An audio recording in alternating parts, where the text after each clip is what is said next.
Welcome to the Three Martini Lunch. Grab a stool next to Greg Columbus of Radio America and Jim Garrity of National Review.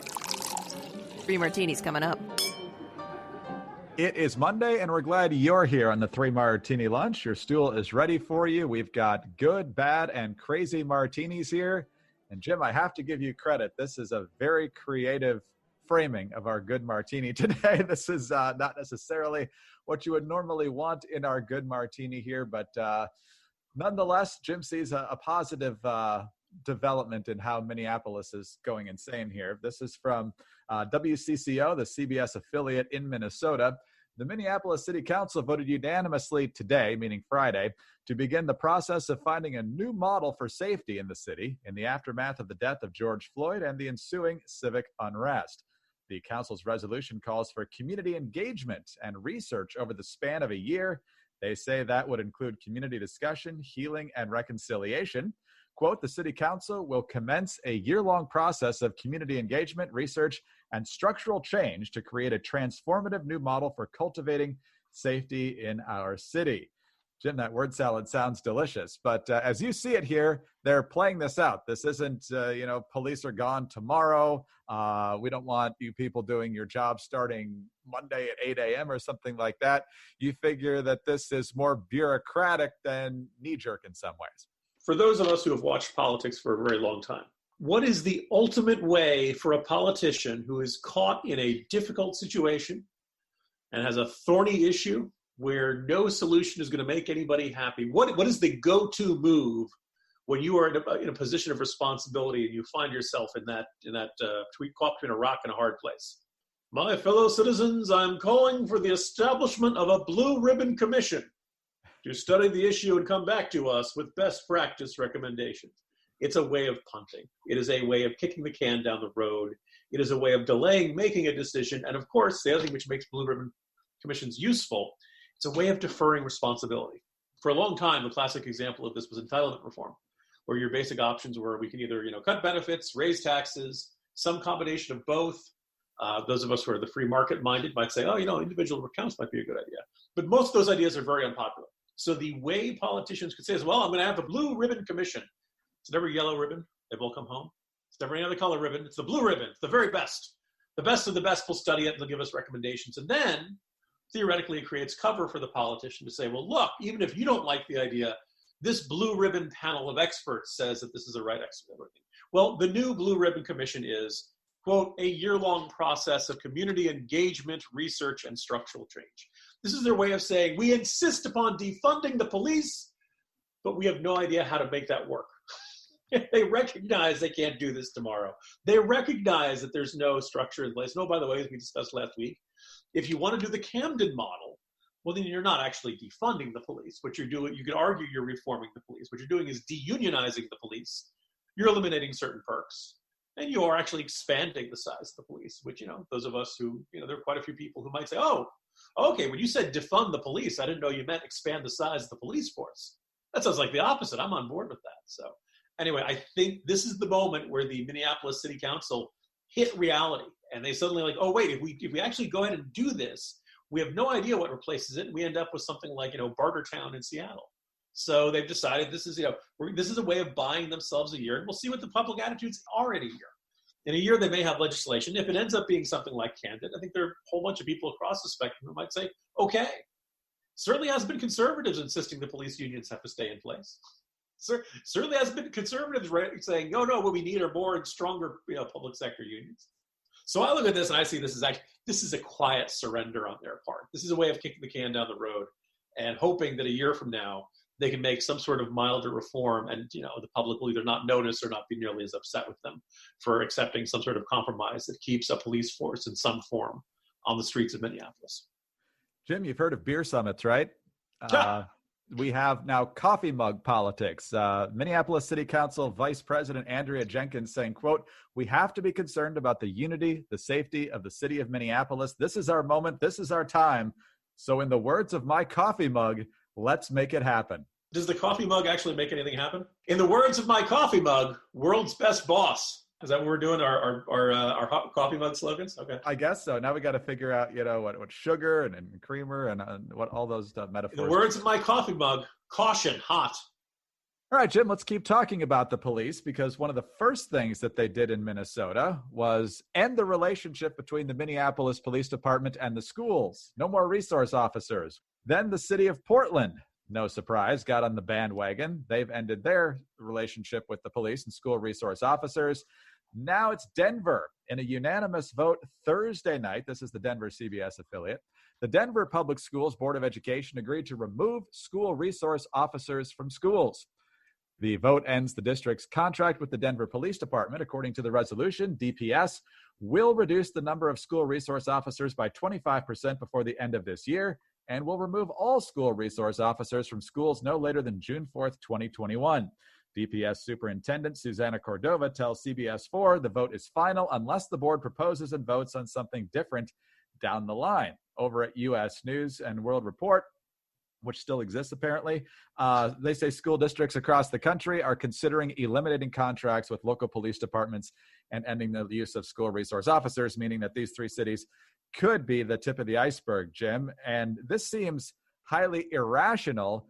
And Jim, Denver is a major city that has a suburb called Littleton, which has a high school called Columbine that I believe did not have a resource officer in 1999. If there's any community that should be looking to make sure that the schools are protected, it ought to be the Denver area. Yeah, so I'm looking at another story from a local television station. There's a father named John Castillo. John Castillo's son, Kendrick, died last year when the senior tried to save his classmates from two shooters who started firing inside the STEM school Highlands Ranch. And unsurprisingly, he is not happy about this decision. And he says, look, if the minority community feels that's a problem, there are other ways around that. Removing all safety and security together is not the answer. The quote that he just jumps out here that I figure a lot of parents' minds will go to is, if a kid gets killed, they're going to apologize and slide back into the darkness. They're not here to represent these families. I am. Now, look, they said the Denver public school system said that they're still going to have police for dances, extracurricular activities. They'll still be part of that community. So together we have to be able to redefine what that relationship looks like. What a perfectly meaningless blather from official. That's right up there with Blue Ribbon Commission. We work together to redefine what our relationship looks like. Look, if the cops are there in school or not. But it's possible that some schools don't need them. It's one of those things where you kind of would feel comfortable if these decisions were being made on a case-by-case basis based upon the security needs of the school. Have they had lots of incidents? Have they had any reason to worry about violence on campus? I'm entirely open to the suggestion that certain schools either don't need police very much at all or don't need police on a regular basis. Fine. The fact that this is all being done in response to a police brutality caught on video in Minneapolis and then a police shooting in Atlanta and various other incidents like that, we know now this is not being done based on the decisions of the police in these schools. This is being done in response to national protests. This is being done in response to outside criteria. And that's deeply frustrating. Look, maybe there'll be no consequence to this. Maybe it's not actually going to do much to prevent violence in schools. Maybe those cops really weren't necessary to be there. But I'd like this decision to be made based upon the needs of those schools. And probably ideally in conjunction with the parents, in conjunction with other members of the community to say, hey, do you think we need cops on campus or not? Of course, some of us learn, we also learned from Parkland that having a cop on campus cannot necessarily prevent the worst case scenario. True. So, maybe this is the right decision, but it feels like they're making it probably for the wrong reasons. And the worst case scenario that could come out of this could be very dire and tragic indeed. Absolutely right. Yes. If you're going to have a school resource officer, they need to actually, do something, unlike Scott Peterson. It does say here in this U.S. News story that some folks have been concerned about unequal treatment of Black students by officers in the schools and that Black children allegedly are disciplined more often and more severely than white children, which may be true. I certainly don't know the research, Jim, but I do find it curious that, as you pointed out, there wasn't much of a movement to do this. No major metropolitan area had done this until the protests. So, yeah, between this and what we've seen at newspapers and lots of other institutions, it feels like people are trying to get in front of the woke mob before they can be pulled out and turned into the target du jour on social media. Look what we're doing. Look what we've done. See, we're being proactive. See, we're being safe. And there's a whole bunch of solutions running around looking for problems. Now, look, if you have a situation in which cops are harassing African-American students in a school, yes, absolutely. That is a grade A problem that needs to be addressed. You'd like to see the principals, the teachers, the people at the schools making this decision, because this feels like a bunch of elected officials being terrified of what could happen between now and November if they end up in the wrong side of the social justice warrior mob. Jim, let's go to our crazy martini now here, because speaking of woke warriors who don't walk the talk, let's talk about a double-fisted Bill de Blasio crazy martini here. First of all, the big picture. This is from the city. Over the last 2 weeks, Mayor Bill de Blasio and others have voiced concerns that packed police brutality protests across the city could trigger a new wave of COVID-19 infections. Whether or not that's the case, however, remains unknown, and de Blasio's team won't be directly trying to find out. The hundreds of contact tracing workers hired by the city under de Blasio's new Test and Trace campaign have been instructed not to ask anyone who's tested positive for COVID-19 whether they recently attended a demonstration, City Hall confirmed to the city. Quote, no person will be asked proactively if they attended a protest. Avery Cohen, a spokesperson for de Blasio, wrote in an emailed response to questions. Instead, Test and Trace workers asked COVID-positive individuals general questions to help them, quote, recall contacts and individuals they may have exposed. Among the initial questions, do you live with anyone in your home, or have you been within 6 feet of another person for at least 10 minutes? Not to be outdone, de Blasio himself is making news on the COVID front. This is a tweet from Julia Marsh, New York Post City Hall bureau chief. Quote, New York City mayor, meaning de Blasio, said several weeks ago he'd get tested for COVID, but still hasn't, and now he's out sick. He doesn't believe he has COVID, per Freddie Goldstein, because of his symptoms, and is not planning on getting tested. And Freddie Goldstein is the press secretary for de Blasio. So, Jim, this mayor just keeps covering himself in glory. I guess the only good part of this is that every time he's in public now, he's getting booed by people of every race and creed. So what do you make of his latest accomplishments here? Well, Greg, for starters, we should give credit where it's due. He is a uniter, not a divider. No matter where you stand on the issues, you can find a reason to dislike Bill de Blasio. So a decent amount to unpack here. The first is that, as I wrote in today's Morning Jolt, kind of building upon something I wrote Friday afternoon, so far, I noticed the emphasis and maybe even underlined in red the word so far, we're not seeing significant outbreaks of the coronavirus because of the protests.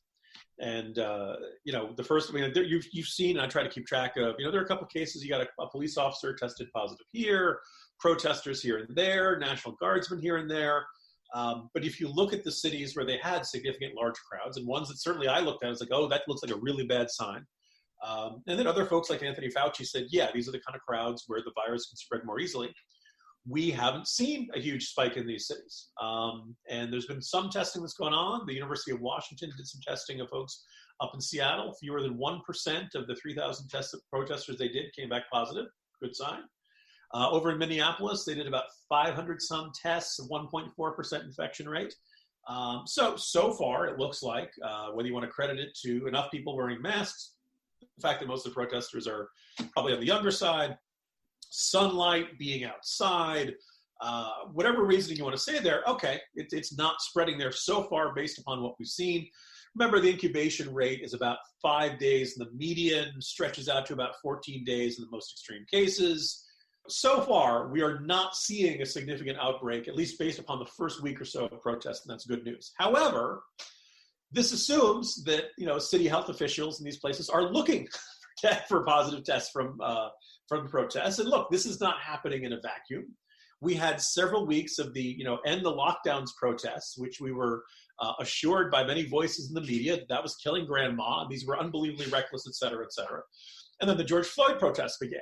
And because figures like Bill de Blasio and lots of other elected lawmakers are afraid of crossing these crowds because they think it's really important to stay on the good side of these crowds, they suddenly got very quiet when it came to the possibility of spreading them at these events. So, is it that they're not spreading the virus, or how hard are these cities looking? And this example from the New York City, there's no reason city health officials should not be looking for this. Like, if your job is to track and trace where people could have spread it, why would you suddenly say, oh, I'm not interested in that activity?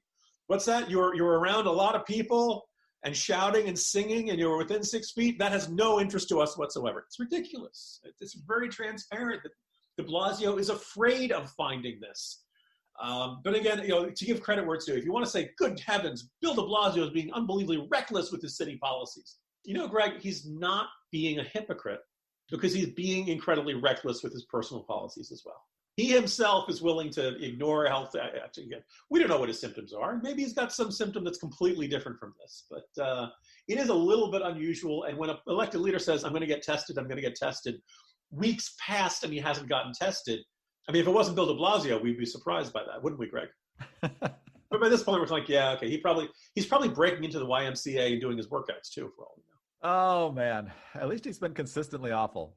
But yes, exactly. He doesn't get one right once in a while to throw us off. That's certainly the case. Jim, enjoy the rest of your Monday, and we'll see you again tomorrow. See you tomorrow. Jim Garrity of National Review. I'm Greg Corombos of Radio America. Thanks so much for being with us today. And don't forget to subscribe to the podcast if you don't already. Leave us a kind review. Get us on those home devices by saying play 3 Martini Lunch podcast. And we'll see you tomorrow on the Tuesday edition of the 3 Martini Lunch.